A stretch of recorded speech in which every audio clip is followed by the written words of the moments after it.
¿Qué tal, futuro del mundo? Hoy les traigo un curso de introducción al lenguaje de programación R.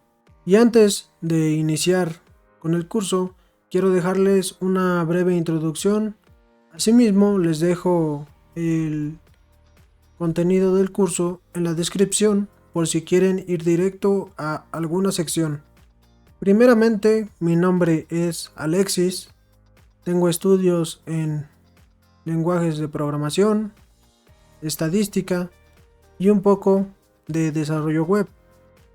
Es por eso que quiero compartir un poco de los conocimientos que he adquirido y también seguir aprendiendo cosas nuevas. Y como el campo de enseñar es algo nuevo para mí, pues les pido que me den retroalimentación en los comentarios para ir mejorando constantemente, ir mejorando los cursos y que ustedes obtengan de manera más concisa y precisa los conocimientos y que también podamos compartir entre todos el conocimiento que hemos adquirido. Entonces, si hay algún aspecto que pueda ir mejorando, les invito a que me lo dejen en los comentarios. Los requisitos previos para tomar este curso, en lo particular, que conozcan su teclado.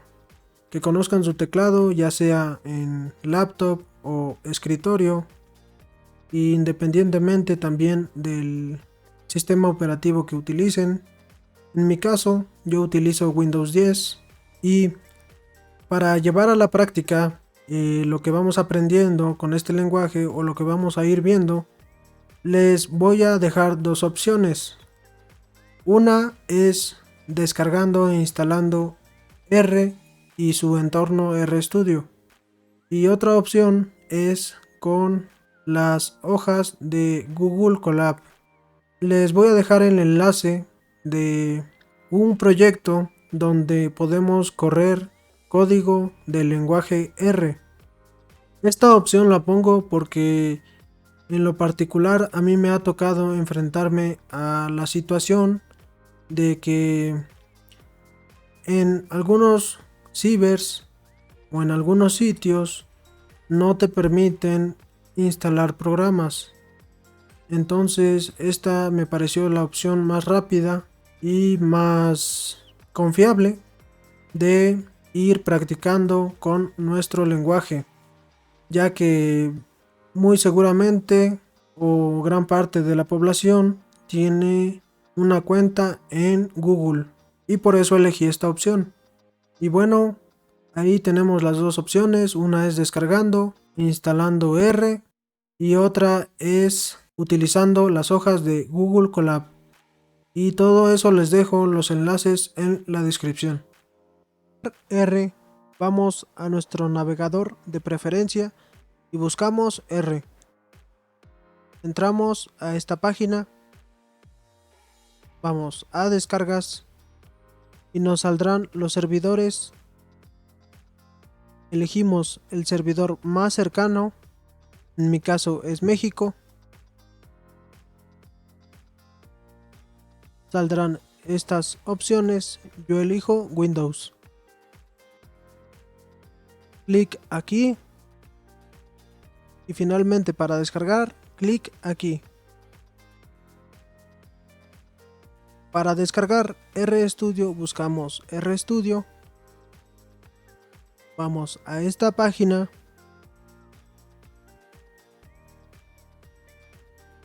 Productos. RStudio. Bajamos RStudio para escritorio. Descargar. Saldrán estas opciones. Yo elijo esta. Aquí saldrán opciones para otros sistemas operativos. En mi caso es Windows y doy clic aquí. Es importante mencionar que primero hay que instalar R para posteriormente instalar RStudio. Nos dirigimos a la pestaña de descargas instalamos primero R, dando doble clic.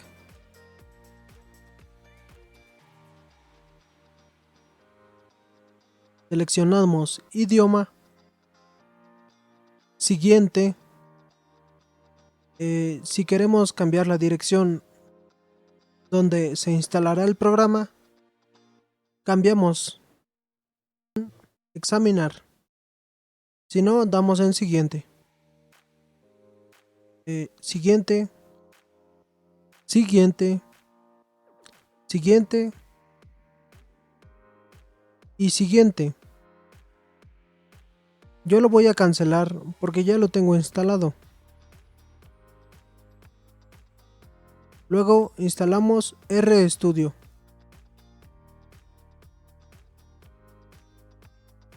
Damos en siguiente. Esta opción la pueden cambiar. Siguiente. Y yo le doy en cancelar, porque ya lo tengo instalado.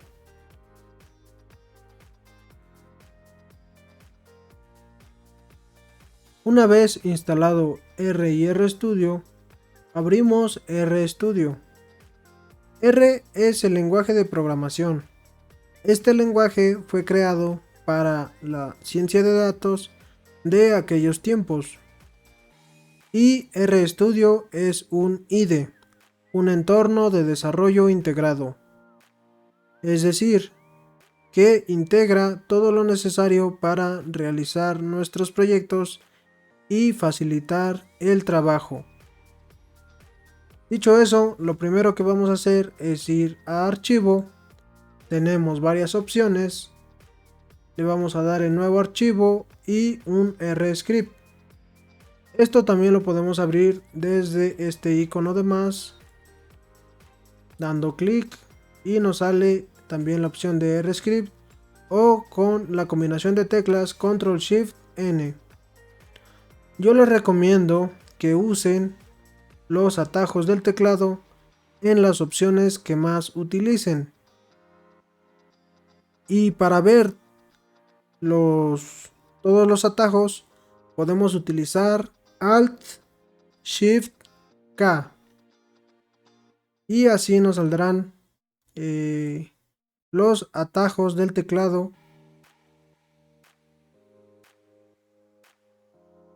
Y por ejemplo, aquí podemos utilizar Ctrl+Tab y Ctrl+Shift+Tab para movernos entre pestañas. Entonces con Ctrl+Shift+N creamos pestañas. Con Ctrl+Shift+Tab avanzamos o retrocedemos a la izquierda. Y con Ctrl+Tab a la derecha. También podemos cerrar estas ventanas con Ctrl+W.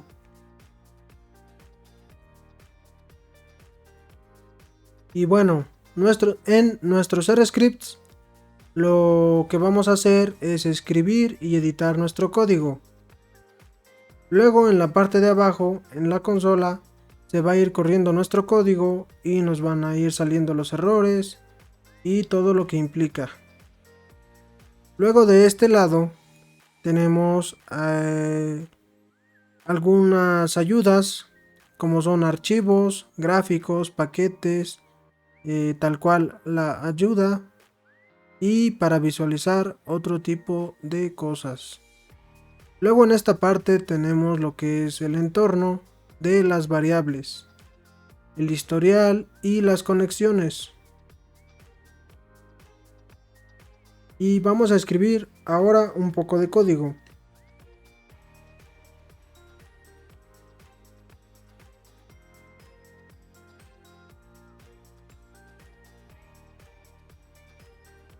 Y para separar las palabras o para denotar las palabras podemos utilizar mayúsculas, el punto o el guión bajo. Si utilizamos otro signo, pues esto nos va a marcar algún error. Entonces Estos son los que podemos utilizar: el punto, mayúsculas y el guión bajo, que pues las mayúsculas es lo más usual, yo creo.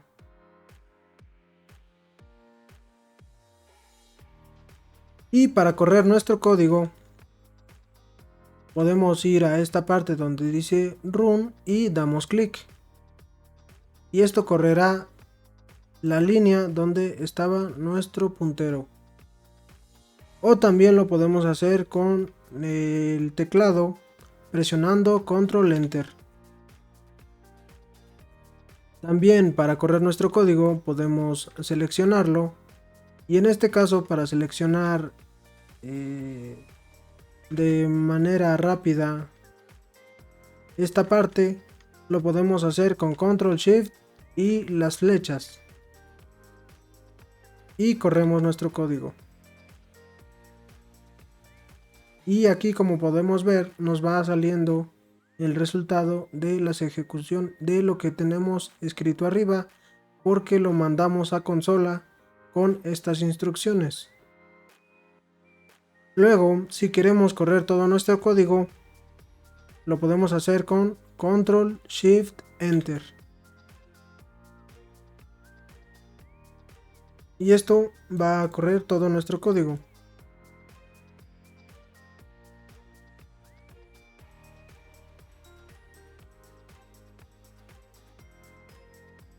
Y como les dije, aquí tenemos nuestras variables. Luego también podemos modificar algunas cosas de nuestro RStudio, por ejemplo la apariencia. Entonces vamos a herramientas, opciones globales, vamos a apariencia y pueden cambiar varias cosas. En este caso yo solo voy a cambiar el tamaño de letra y le doy en OK. Para comenzar, el lenguaje de programación R, todo en el lenguaje, todo, absolutamente todo, son objetos. Todas nuestras variables, nuestras cosas que vamos guardando en este lado, son objetos. Y bueno, primero tenemos los comentarios, los cuales los ponemos con el signo numeral, o gato, o hashtag, o no sé cómo lo conozcan ustedes, pero con este signo numeral vamos comentando nuestro código. Por ejemplo, si dejo esto así, esto sería código, y si no tiene sentido nos va a marcar error. Por eso hay que marcarlo como comentario. Luego tenemos los números. La mayoría de números, y por ejemplo aquí tenemos la constante pi, el lenguaje R los entiende tal cual como lo que son, como números, y los puede guardar como de tipo numérico. Luego aquí podemos utilizar el punto y coma para correr más de dos comandos en la misma línea. Por ejemplo, aquí estamos corriendo este comando y este comando, tres comandos, y a diferencia de otros lenguajes no es necesario ponerlo al final, simplemente lo utilizamos para indicarle que queremos correr más comandos en la misma línea. Ojo, porque esto puede ser importante para realizar código y pues tener menos código y simplificar todo. Entonces, como vimos, para correr con control enter, y por ejemplo aquí en la consola nos sale los tres resultados. Bueno, y ahora vamos a ver los signos de asignación. Y los signos de asignación que tenemos son dos. Es esto que parece una flecha, el cual lo creamos con un menor y un menos, y el signo igual. Los dos realizan exactamente la misma tarea, que es asignar este valor a esta variable, o bien asignar toda esta información, datos, y darle este nombre. Por ejemplo, aquí vamos a guardar nuestra variable r con un 2. Lo importante también de las variables es que las podemos reutilizar. Por ejemplo, aquí vamos a reutilizar nuestra variable que creamos anteriormente y vamos a utilizar la constante pi, que por defecto en el lenguaje R, pi lo toma como lo que conocemos de siempre, el valor de pi. Y como pueden ver, estos dos realizan exactamente la misma tarea. Se guarda nuestra variable. Y yo en particular utilizo más el signo igual. Pero esto ya es de la preferencia de cada quien. Ahora vamos a entrar a los tipos de datos. Tenemos los datos de tipo entero. En este caso, para indicarle que es de tipo entero, le agregamos una L, ya que de lo contrario los toma como de tipo numérico. Y corremos. También algo importante es que aquí actualizó el valor que le asignamos anteriormente a A, ya que tienen el mismo nombre. Así que cuidado al utilizar variables con el mismo nombre. Y en caso de que lo hagan, pues solo ténganlo en cuenta. Aquí se actualizó al último valor que le asignamos. Entonces corremos y aquí no necesito indicarle nada y lo va a guardar automáticamente como numérico. Para obtener más información acerca del tipo de datos, de las variables y espacio, podemos ir aquí a esta esquina donde dice grid, damos clic y ya nos saldrá nuestra variable, el tipo, la longitud, tamaño y el valor o valores, como veremos después. Entonces, de igual manera el tipo numérico, el tipo entero, pues claramente pertenece a los de tipo numérico. Si dejamos aquí un 1, pues lo va a guardar como numérico, pero sigue siendo un 1. Luego tenemos los de tipo factor o cadena. Y aquí algo importante es que podemos crear los de tipo carácter o cadena con doble comilla o comillas dobles, pero también con comillas simples. Y pues arroja este resultado. Y si lo hacemos con comillas dobles, perdón, sería exactamente el mismo. También un detalle por ahí es que entre comillas dobles podemos indicar comillas simples, pero al revés no ocurre. Al revés no saldría lo mismo que tenemos aquí.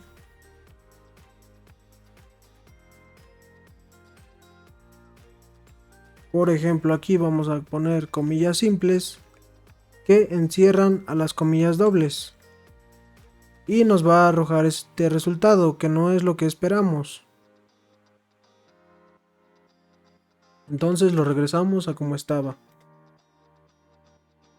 Luego tenemos los datos del tipo factor. Los de tipo factor son un tipo bastante interesante, ya que lo principal son los niveles.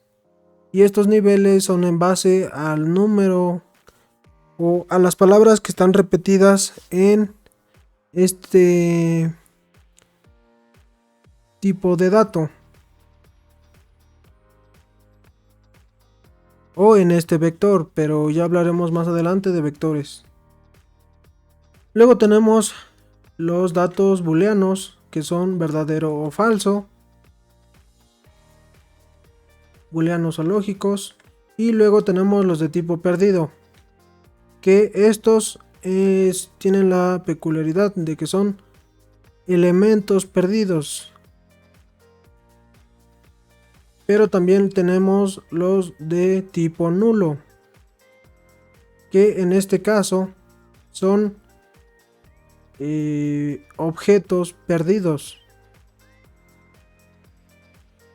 Y es que, digamos, por ejemplo, aquí estamos hablando de objetos como vectores, matrices, que veremos más adelante, pero son del tipo nulo. Es decir, igual no tienen nada, pero estos son objetos y estos son elementos.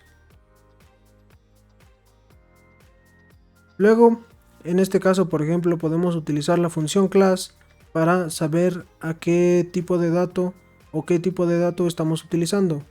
Aquí si le damos en class de A va a ser entero y si le damos en class de B va a ser numérico. También tenemos conversiones de los tipos de datos. Aquí les dejo la tabla. También para verificar el tipo de dato existe otra función. También aquí les dejo la tabla. Y entonces, por ejemplo, ya vimos que nuestra variable b es del tipo numérico. Entonces, por ejemplo, vamos a hacer este de tipo numérico, lo vamos a convertir a tipo entero. Y corremos esta línea de código. Y luego verificamos si nuestro tipo de dato es entero. Y nos va a decir que es falso. Esto es debido a que tenemos que guardar el resultado de esta operación y nombrarlo como nuestra variable que queremos modificar. Entonces, a B le asignamos esta operación y luego verificamos ahora sí el tipo de dato y nos va a decir que ahora sí es verdadero. Y también aquí nos está diciendo que se convirtió en tipo entero. Ahora vamos a ver los operadores. Tenemos los operadores aritméticos que conocemos del álgebra de siempre. Tenemos la suma, la resta, el asterisco es la multiplicación, la barra inclinada sería la división, el gorro, en este caso tenemos dos opciones que puede ser el gorro o el doble asterisco para la potencia, y también la raíz cuadrada que es sqrt y entre paréntesis ponemos el valor. Todas las funciones en R tenemos que poner entre paréntesis los argumentos para que nuestra función se aplique. Y corremos. También existe la jerarquía de operaciones y para modificar esta jerarquía de operaciones podemos utilizar los paréntesis. Y la jerarquía de operaciones es muy similar a la que conocemos del álgebra de siempre. Primero la potencia y la raíz cuadrada, luego multiplicación, división y al final suma y resta. Y estas operaciones las podemos interrumpir con paréntesis o modificar a nuestra conveniencia, claro. Luego tenemos los operadores relacionales o de comparación y los lógicos. Aquí estas comparaciones nos van a arrojar valores del tipo lógico o booleano.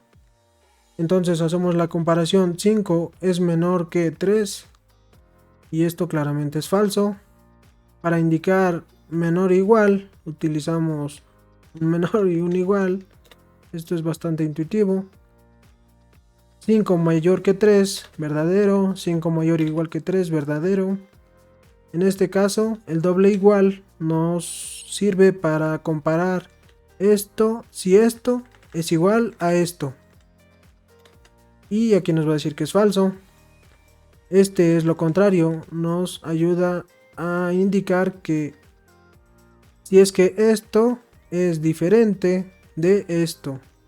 5 es diferente de 3, verdadero. Luego también podemos comparar los de tipo carácter.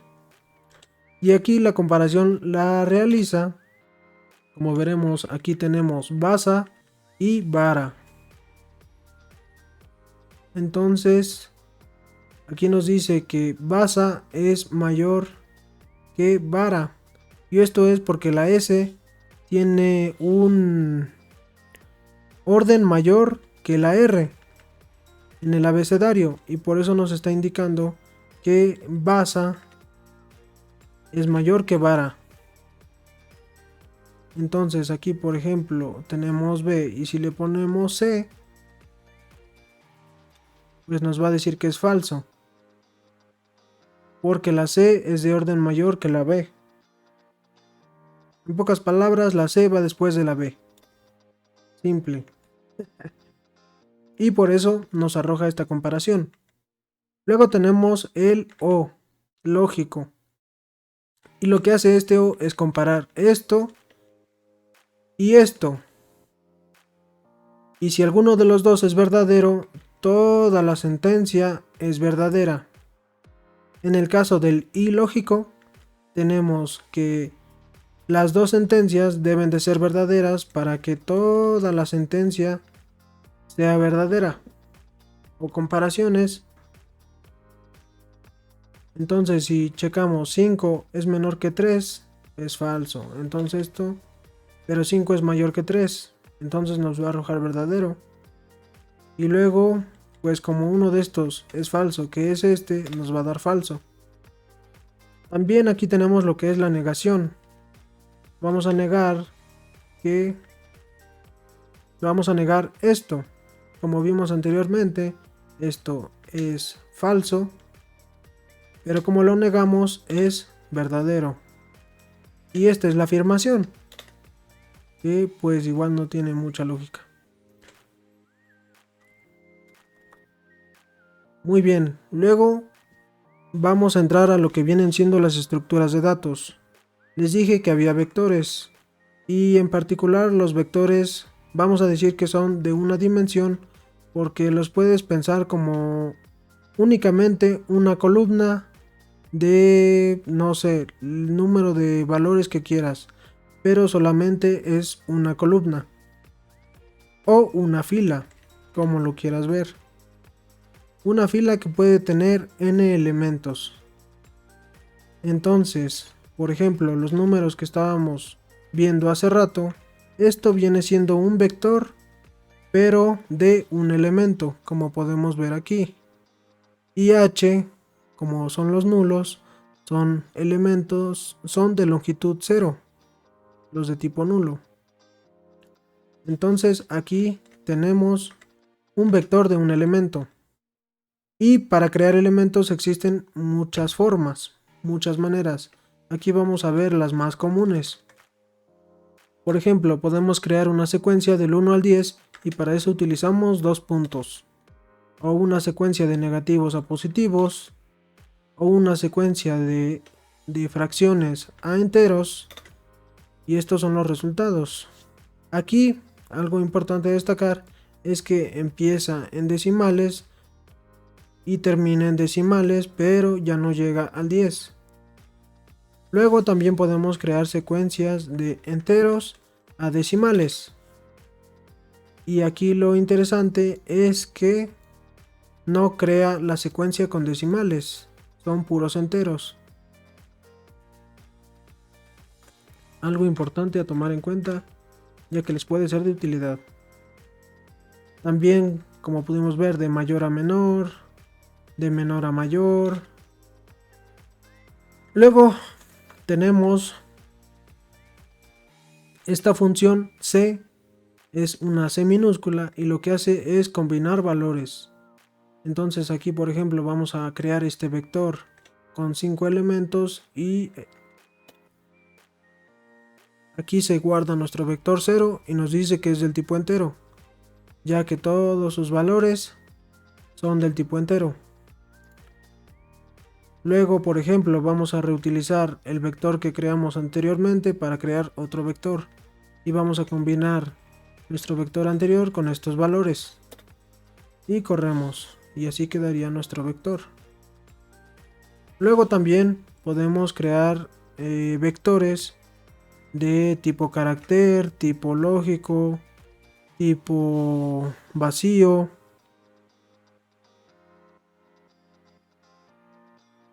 Tipo factor.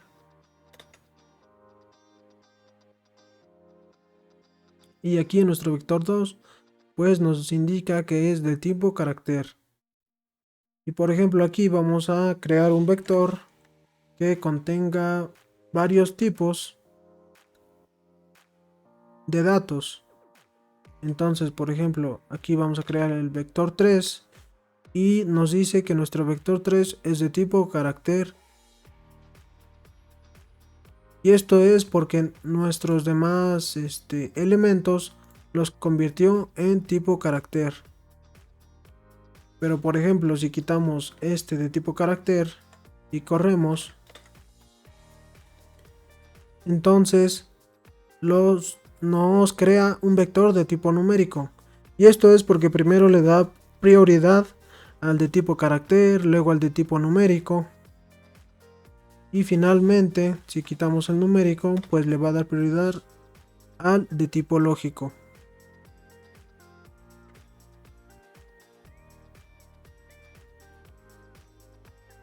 Luego tenemos que las operaciones aritméticas de comparación y las lógicas también las podemos aplicar a los vectores. Entonces aquí teníamos nuestro vector 0 y le sumamos 1, que vendría siendo una constante, y el resultado es la constante más los elementos del vector, que es un poco parecido a lo que conocemos del álgebra lineal. Pero por ejemplo, si queremos elevar un vector al cuadrado, este no sería el mismo resultado, ya que lo que hace es elevar los elementos de nuestro vector al cuadrado.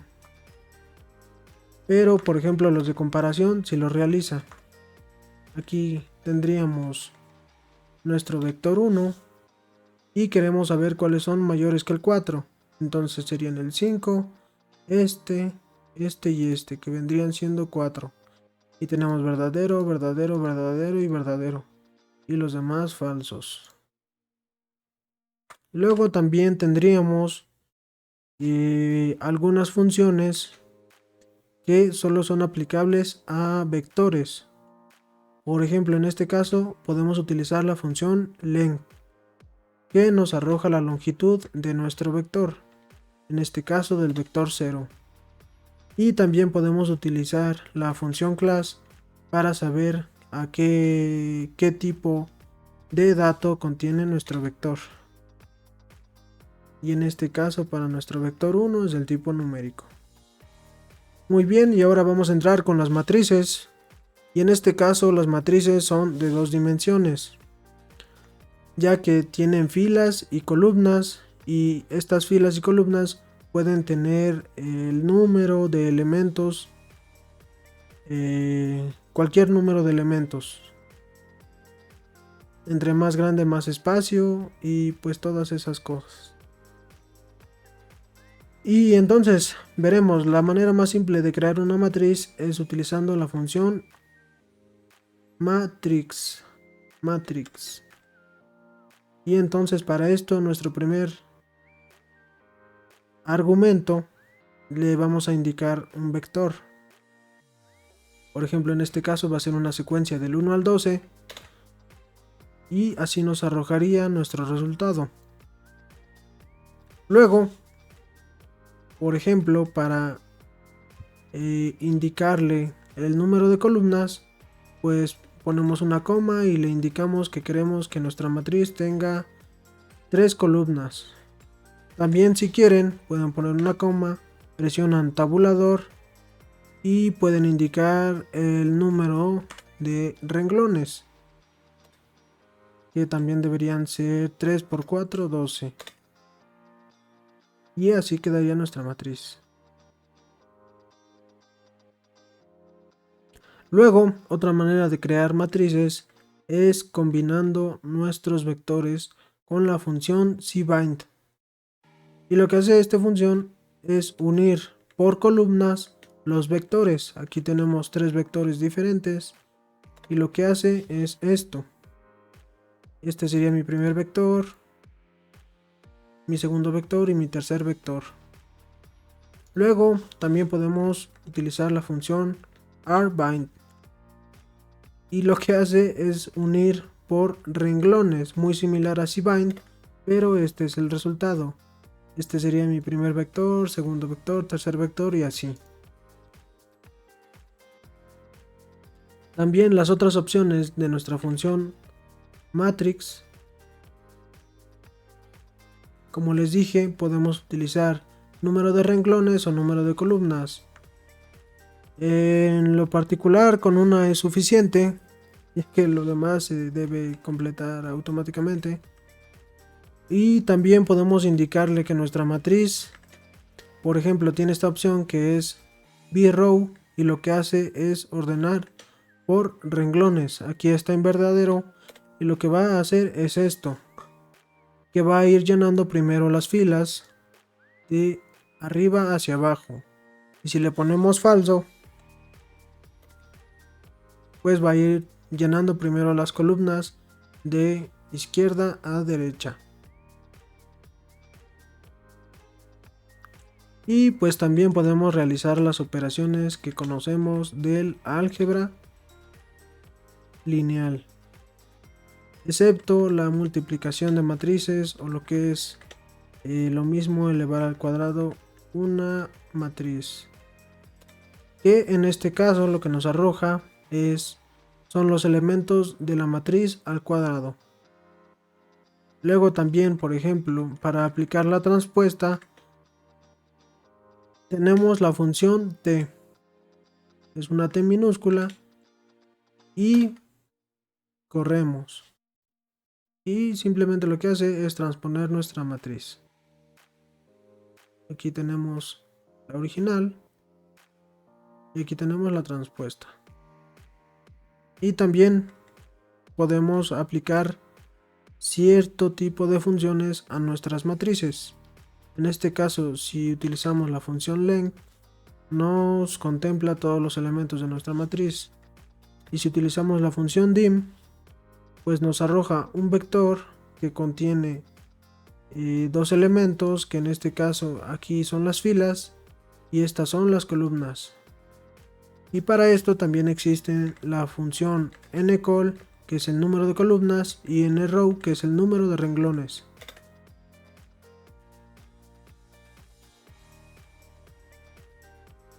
Y ahora vamos a entrar a lo que son los data frames, que también son estructuras rectangulares al igual que las matrices y son muy similares, pero la diferencia de los data frames, bueno, son varias diferencias, pero una de las más importantes vendría siendo que, de acuerdo a las variables, mantienen un tipo de dato. En pocas palabras, esto en nuestro data frame, esta variable va a ser de tipo numérico, esta va a ser de tipo carácter y esta va a ser de tipo lógico. Y corremos. Y entonces aquí lo guarda. Y ya no convierte, en este caso, nuestro data frame a todo en tipo de, por ejemplo, carácter, sino que los mantiene pero por columnas. Y la manera de crear un data frame es esta es mi variable y esto es lo que contiene. Luego separamos por coma y luego esta es mi variable y esto es lo que contiene. También, por ejemplo, aquí podemos crear un data frame indicando entre comillas el nombre de nuestras variables, pero pues da exactamente el mismo resultado que no ponerlas. Aquí es sin comillas y aquí es con comillas.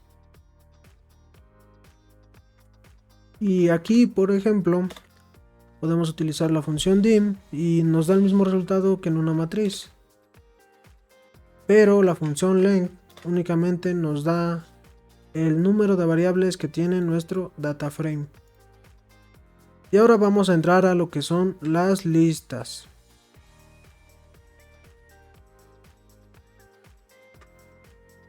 Y las listas son un de un tipo interesante porque son de una dimensión, pero sus elementos pueden ser heterogéneos, es decir,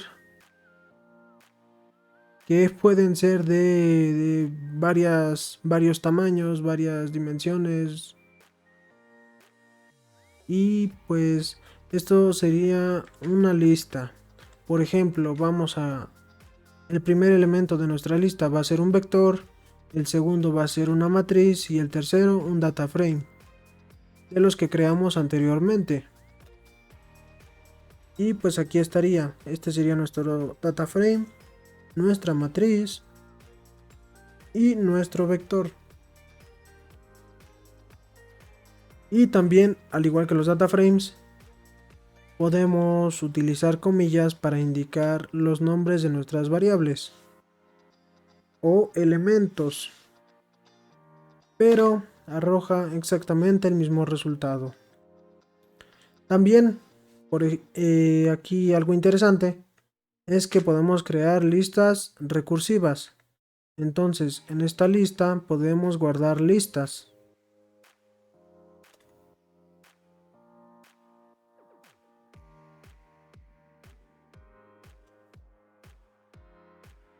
Y aquí tendríamos nuestro data frame, matriz, vector, pero aquí también tendríamos nuestra lista.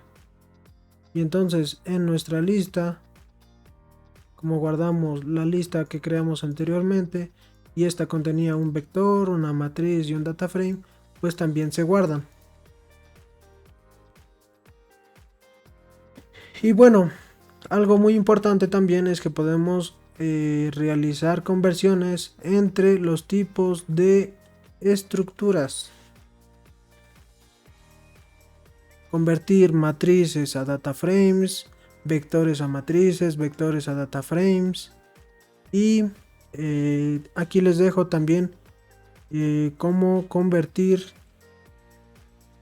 las funciones para convertir sus tipos de estructuras. También les dejo una lista de cómo, bueno, las conversiones admitidas o las conversiones que puedes realizar. Y por ejemplo aquí vamos a transformar nuestra matriz, esta matriz, en un data frame, y para eso utilizamos la función asDataFrame.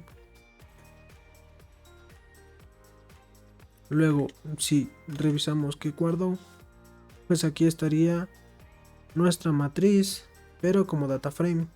Bastante simple. Y aquí, por ejemplo, vamos a convertir un vector, nuestro vector 0, en una lista.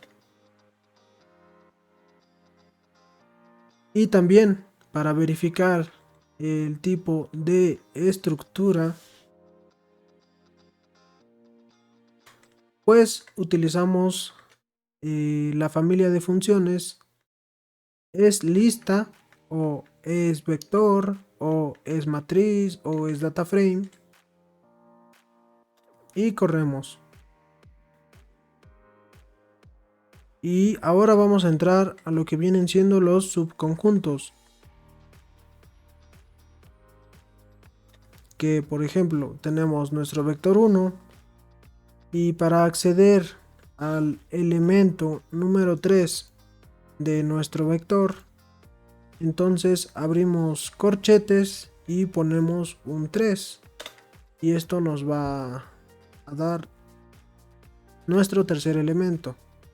Por ejemplo, también si utilizamos el -3, lo que va a hacer es excluir el tercer elemento. También podemos, en este caso, vamos a pedirle que nos dé los elementos del 1 al 6 de nuestro vector. También podemos utilizar vectores dentro de los corchetes para que nos dé los resultados. Ahí nos dio del 1 al 6, y por ejemplo aquí voy a utilizar este C para que me dé el elemento 1, 6, 8 y 2 en ese orden. Y esto es lo que nos arroja. 1, 6, 8 y 2. También podemos repetir los elementos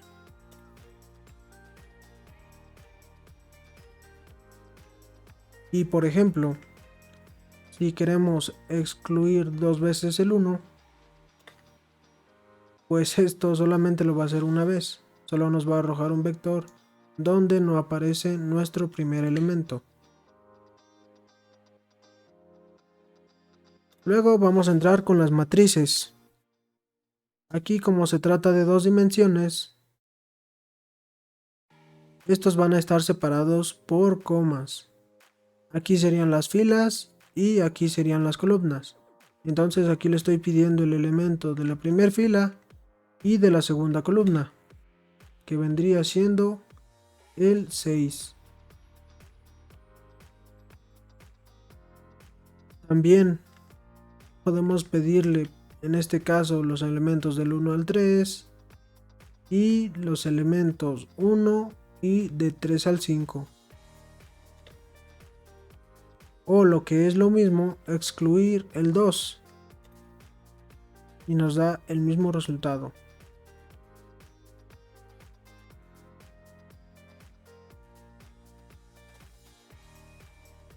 Luego aquí le pedimos que quite la primera fila, aquí que quite la primera columna, o al revés, aquí que solo nos muestre la primera fila y todas las columnas, y aquí que nos muestre todas las filas, pero solo de la primera columna. Luego entramos a los data frames y son muy similares a las matrices. Como son de dos dimensiones, estos también están separados por coma, y estos son las filas y estas son las columnas. Y aquí le pedimos la fila 2 y columna 1, que vendría siendo este valor. Y es muy similar al de las matrices. Aquí excluimos la primera fila, excluimos la primera columna, le pedimos la primera columna y le pedimos la primera fila. También los data frames, en este caso podemos utilizar el signo de pesos para que nos arroje las variables. Por ejemplo, aquí le voy a pedir la variable 3 de mi data frame y me va a dar los elementos de la tercera columna. O también, por ejemplo, le puedo indicar por el nombre de la variable. Aquí mi primer columna se llama B1, que sería nuestra variable 1. Y tengo que poner el doble corchete para poder extraer los valores como tal, porque si únicamente pongo el nombre de esta variable, lo que va a hacer es de cierta manera mostrar lo que tenemos en esa columna o variable. Muy similar, por ejemplo, como se trata de nuestra variable 1 y pongo data frame y entre corchetes un 1, pues nos va a dar nuestra primer columna, diferente a lo que vendría siendo utilizando el signo de pesos y el doble corchete, que ahí nos da como resultado este vector o estos vectores. Luego vamos a entrar a las listas. Las listas son de una dimensión, entonces por ejemplo podemos pedir de los dos primeros elementos y nos va a dar el vector y la matriz. También podemos excluir el segundo elemento y nos va a dar el vector y el data frame, y podemos jugar con eso. Ahora pasa algo muy similar con los data frames. Por ejemplo, aquí, si ponemos un corchete y pedimos el segundo elemento, que es nuestra matriz, pues únicamente nos muestra lo que contiene la lista en el segundo elemento. Y para acceder o para extraer este elemento, vamos a utilizar los dobles corchetes y ponemos el número del elemento de nuestra lista, o también el nombre. Yo lo hago por simplicidad con números, pero eso también ya es de cada quien. Y aquí, por ejemplo, lo que hacemos es extraer tal cual la matriz. Y entonces, como todo esto se trata de una matriz, pues podemos realizar operaciones de una matriz, como pedirle el elemento en la primera fila y la tercera columna, que vendría siendo el 11. Primer fila, tercera columna. Pero recuerden que ya todo esto es una matriz, y entonces ya después le podemos aplicar operaciones de matrices. Muy similar que con el signo de pesos. Entonces aquí, si utilizamos únicamente el signo de pesos y le pedimos que nos muestre nuestra matriz, por ejemplo, aquí lo voy a hacer de nuevo, pongo el signo de pesos y automáticamente me manda los elementos que tengo en mi lista.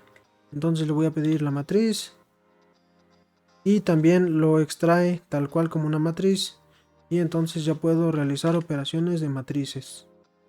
Pero igual, todo esto es la matriz. Y esto lo podemos verificar con nuestra función class. Entonces, utilizamos solamente corchetes, ponemos el 2 y nos dice que esto pertenece a la clase lista. Es decir, que esto es una lista. Y si le pedimos este resultado, pues únicamente nos muestra lo que está en el segundo elemento de nuestra lista. Y ahora utilizamos la función class con los dobles corchetes y nos dice que esto es una matriz, al igual que con el signo de pesos, que también nos dice que es una matriz. Y ahora vamos a entrar a lo que son las estructuras de control. Y primeramente vamos a ver los ciclos. En este caso vamos a ver el ciclo for.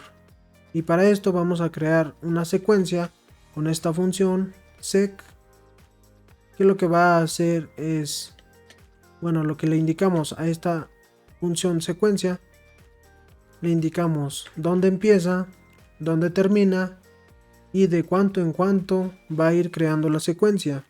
Aquí le voy a pedir que vaya de 2 en 2, y entonces lo que me va a crear va a ser un vector del 2 al 14 con saltos de 2 en 2. Entonces esto va a ser nuestro objeto, porque ya vimos que todo en R es un objeto. Y vamos a crear un nuevo objeto del tipo nulo. Entonces, para nuestro ciclo for, lo que hace es esta variable va a ser la que va a ir tomando el elemento de nuestro objeto. Es decir, esta variable va a ir tomando estos valores 2, 4, 6, 8 hasta el 14. Va a ir tomando los valores de los elementos de nuestro objeto. Y entonces vamos a igual aquí a crear una variable, operaciones con el elemento, que lo que va a ir haciendo es elevar nuestro elemento al cuadrado, y le voy a pedir que vaya arrojando o dibujando, arrojando, no, pintando las operaciones con el elemento, pero también con este nuevo objeto que creamos vamos a ir guardando en la posición elemento las operaciones con el elemento, y entonces vamos a correr nuestro ciclo. Objeto, nuevo objeto, y vamos a correr nuestro for. Y entonces esto que nos va arrojando es gracias al print, nuestra función print, que va arrojando las operaciones que hacemos con el elemento. Algo importante aquí también, muy importante y muy útil de RStudio, es que no tienen que escribir todas las funciones ni nada de eso. Pueden solo escribir, por ejemplo, aquí op, presionan tabulador y les va a salir las opciones de autocompletado, y para autocompletar pueden presionar enter o tabulador nuevamente, para que no tenga que escribir tanto, no pierdan tanto tiempo. Es algo muy útil. Entonces esto fue gracias al print. Estos resultados que fue arrojando fue gracias al print, y estas son las operaciones que fue haciendo con nuestro elemento. Entonces ahora vamos a ver nuestro nuevo objeto. Y en nuestro nuevo objeto lo que fue haciendo es, en la posición 2, que fue el elemento, que fue el primer elemento de nuestro objeto, pues guardó la operación con el elemento. Luego en la posición 4, luego en la 6, en la 8, así hasta la 14, y fue guardando la operación con el elemento. Esto pues es muy importante porque aquí en nuestro nuevo objeto se van guardando las operaciones que hacemos dentro de nuestro for, mientras que si utilizamos print únicamente nos va arrojando los resultados, y esto no lo podemos guardar. Esto sí lo podemos reutilizar, pero pues esto ya no. Luego vamos a entrar al ciclo while, y este también es bastante simple. Vamos a crear esta variable con este valor inicial 0, y lo que va a ir haciendo es, mientras esto sea falso, o más bien, sí, mientras esto no se cumpla, realiza la operación que está entre llaves. Entonces aquí, como p es igual a 0, y le vamos a pedir que esto se detenga hasta que p sea menor, hasta que esto sea verdadero. Entonces aquí p tiene que ser mayor que 5 para que el ciclo se detenga. Cuando p sea mayor que 5, entonces nuestro ciclo se detiene, pero mientras va a realizar estas operaciones. Entonces pues corremos nuestro ciclo y vemos que guardó en nuestra variable p. Y entonces, como nuestra variable p tomó el valor de 5 y esto ya no era menor que 5, se detuvo el ciclo, pero hizo las operaciones, ya que en la operación que le pusimos que realizara dentro de nuestro ciclo while fue ir sumándole 1 a nuestra variable. Aquí también tener mucho cuidado con la sentencia que ponen en el ciclo while, porque si no se cumple pueden crear un bucle infinito, porque no se va a detener si no se cumple la condición. Entonces mucho cuidado. Ahora vamos a ver la condición if, y esto tal cual es: si esta condición es verdadera, entonces realiza lo que está entre llaves. De otro modo, o de no cumplirse esa condición, realiza estas operaciones entre llaves. También pueden no utilizar esta opción de else. Simplemente utilizan el if. Y aquí, por ejemplo, este número es mayor que este, el 4 es mayor que este. Y en caso de que quieran utilizar el if else, pues también este número es mayor que este, pero si lo modificamos, este número es menor que este. Y ahora vamos a entrar a lo que son las funciones. Como ya vimos, existen muchas funciones. La función para crear matrices, para combinar elementos, para crear data frames, son funciones. Y estas funciones tienen argumentos. Y para obtener más ayuda acerca de estas funciones, vamos a poner un signo de interrogación antes de nuestra función, lo que nos va a arrojar ayuda sobre la función. Entonces aquí nos arroja una mayor descripción de nuestra función, cómo se usa, los argumentos, algunos detalles y también ejemplos, referencias. Es algo que puede ser, que es muy útil. Ahí, por ejemplo, tenemos la media aritmética, que es el promedio. Y para obtener ayuda acerca de nuestras funciones, pues simplemente ponemos el signo de interrogación antes de la función. Y esto no es necesario que tenga los paréntesis, podemos dejarlo así. Y también nos va a arrojar la ayuda. O también podemos utilizar la función help, lo cual también nos arroja la ayuda sobre esta función. Y bueno, ahora vamos a ver que podemos crear nuestras propias funciones.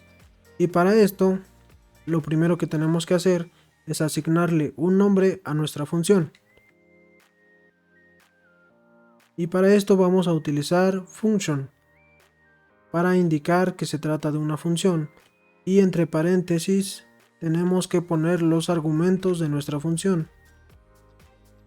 Mismos argumentos, por ejemplo, que en esta función density, donde aquí tenemos x, bw, y aquí nos va explicando.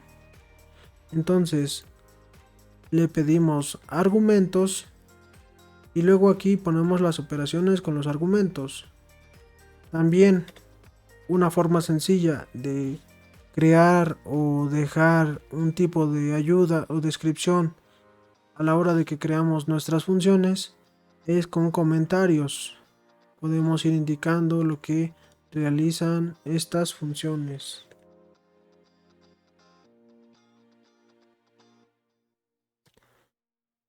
Y bueno, para esto vamos a crear nuestra primera función.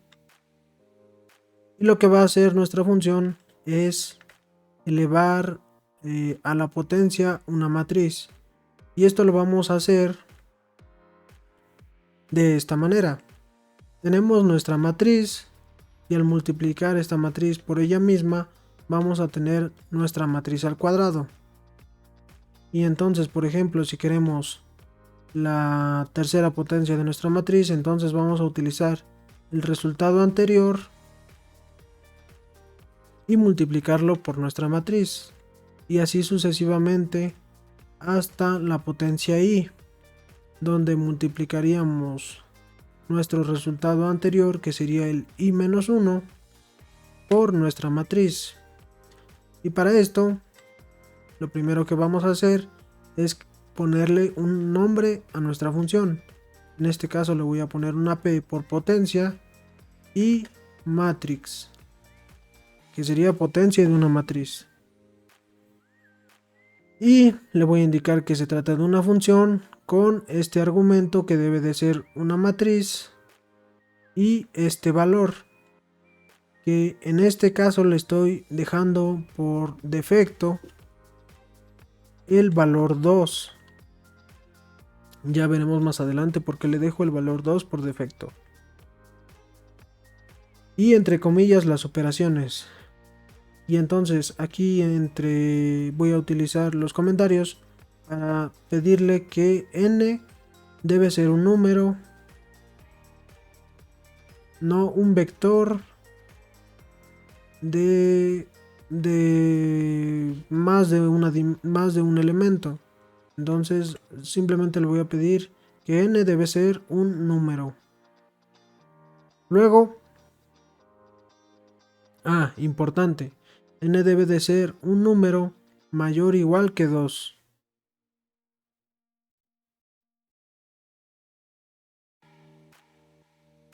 Y luego, la matriz debe ser cuadrada para poder claramente obtener la potencia. Y para esto vamos a utilizar muchas cosas que ya vimos. Empezando por un if. Y dentro de este if le vamos a pedir que nuestro número 2 sea mayor igual que nuestro valor n, perdón, sea mayor o igual a 2. Esto porque para, por ejemplo, obtener una matriz a la 1 medio, se sigue otro tipo de operaciones completamente diferentes. Entonces, lo que necesitamos es que sean potencias mayor o igual a 2 y que sean, por ejemplo, enteros. Pero en este caso no necesitamos indicarle que sean enteros, ya que automáticamente lo va a hacer nuestra función. Y también aquí le vamos a pedir que se cumplan estas dos condiciones: que nuestro n sea mayor o igual a 2 y que nuestra matriz sea cuadrada. Y para eso el número de renglones y el número de columnas debe ser el mismo. Y dentro de nuestro if, pues ya vamos a realizar lo que viene siendo la potencia de la matriz. Y para esto lo primero que voy a hacer es crear una variable que se va a llamar matriz nueva, donde su valor inicial va a ser matriz, la matriz que le vamos a ingresar como argumento a nuestra función. Y luego, para que realice estas operaciones, vamos a utilizar un ciclo for. Y aquí le voy a indicar que me cree un vector del 1 al valor n-1 para que vaya realizando las multiplicaciones de matrices correspondientes. Y entonces aquí dentro de nuestro for, nuestra matriz nueva va a ser igual a nuestra matriz nueva producto punto de la matriz que ingresamos como argumento. Y aquí, como nuestro valor inicial de matriz n va a ser esta matriz, lo que va a hacer es multiplicar matriz por matriz, y esto se va a guardar como matriz al cuadrado, y esto lo podemos reutilizar las veces que sean necesarias para nuestro ciclo for, y lo va a multiplicar por la matriz original. Y entonces, al parecer, nuestra función ya está lista. Y para que me arroje el resultado obtenido de nuestro ciclo for y de nuestra condición if, voy a utilizar el return y le voy a pedir que me retorne la matriz que calculamos. Luego, con el else, le voy a indicar que si no se cumplen estas condiciones, pues me arroje igual, me retorne un mensaje de error donde la potencia debe ser mayor o igual a 2 y la matriz debe ser cuadrada. Luego entonces vamos al inicio de nuestra función, corremos Aquí vamos a crear una matriz de prueba, una matriz de unos. Para esto voy a utilizar la función rep, que lo que hace es repetir este número de veces. Entonces me va a repetir un 1 9 veces y le voy a pedir que, para que sea cuadrada, pues que el número de renglones sea igual a 3. Entonces aquí, como el valor que les dije que le dejamos por defecto, es debido a que esto ya lo podemos correr directamente. Entonces nuestra matriz, vamos a aplicarle la potencia a nuestra matriz B y esto automáticamente lo va a hacer al cuadrado, porque es su valor por defecto. Y para verificar que este resultado sea cierto, porque algo importante también de las funciones es que no nos van a marcar error. No van a marcar error si es que algo no está bien escrito, algo anda mal. Cuando se trata de las funciones, únicamente lo vamos a ver a la hora de probar nuestra función y necesitamos verificar que el resultado que está arrojando sea el esperado. Entonces aquí ya utilicé mi función potencia de una matriz y para comprobarlo voy a utilizar el producto punto de B con B. Este producto punto es el de que conocemos de álgebra lineal y se hace con porcentaje, asterisco, porcentaje. Y como podemos ver, es el mismo resultado. La potencia de una matriz B es lo mismo que multiplicar nuestra matriz por nuestra matriz, que vendría siendo nuestra matriz al cuadrado. Y por ejemplo, aquí le voy a pedir que ahora la eleve a la tercera potencia. Y también para verificarlo, vamos a utilizar esto. Pero por ejemplo, si la quiero elevar a la 10 o a la 100, pues ya lleva más trabajo tener que ir haciendo estas operaciones. Entonces simplemente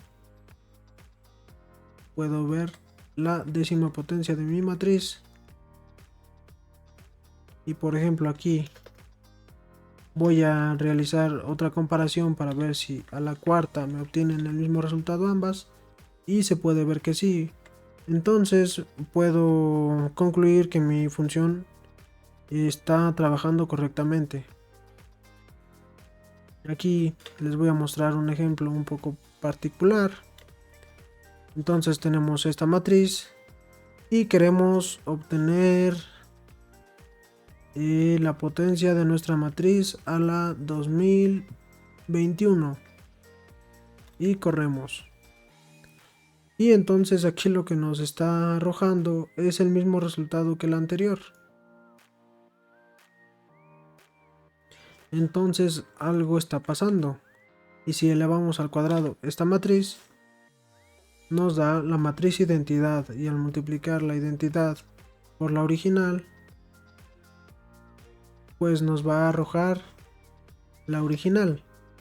Entonces en los números impares nos da la original y en los pares nos da la identidad. Así sean números grandes.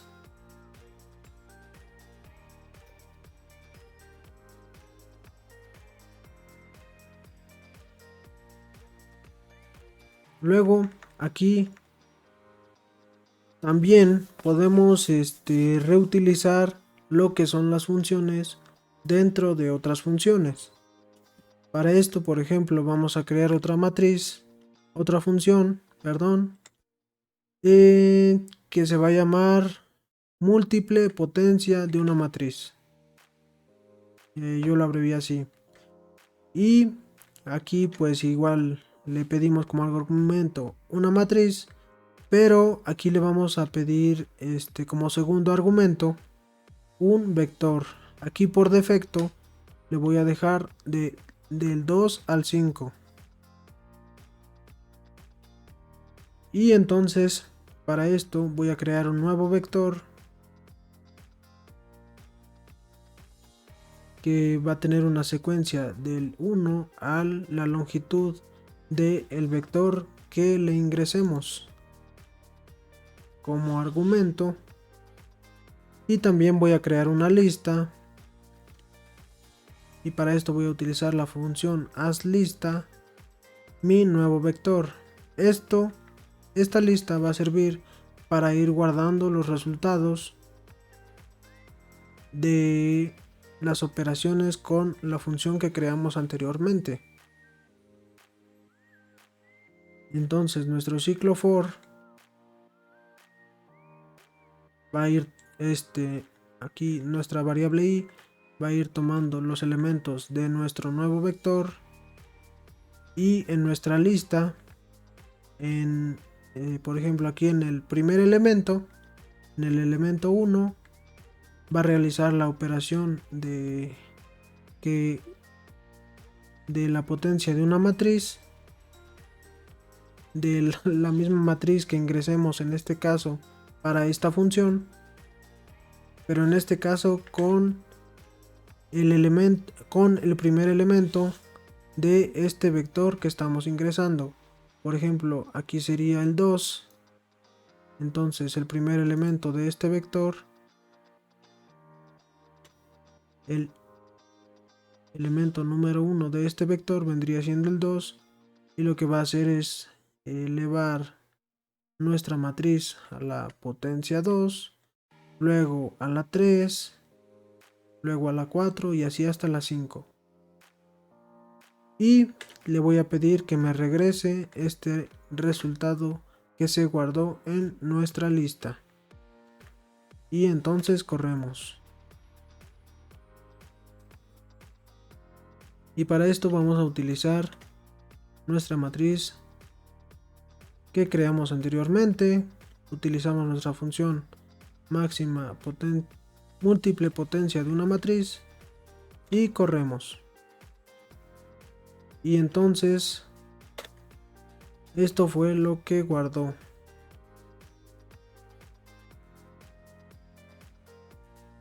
Aquí estos errores son porque tenemos una secuencia del -3 al 5 y tenemos 1, 2, 3, 4, 5 resultados antes de llegar al 2. Y aquí sería el quinto elemento de nuestra lista, sería el último, y a partir de aquí empieza a realizar las potencias de manera correcta. Y entonces aquí ya, por ejemplo, en el elemento 7 ya tenemos nuestra matriz original y ya podemos realizar operaciones con esta matriz. Muy importante, el print y el return hacen tareas completamente diferentes. Aquí con el return podemos reutilizar en este caso lo que viene siendo esta lista, pero con el print simplemente arroja el resultado, no se puede reutilizar.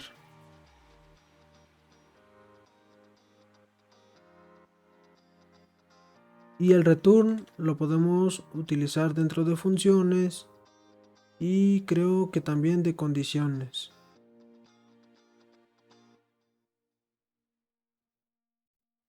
Y finalmente llegamos a lo que vienen siendo los paquetes.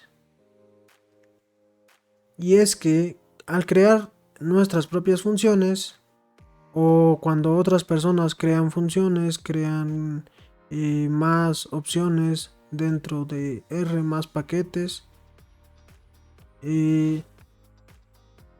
entonces, por ejemplo,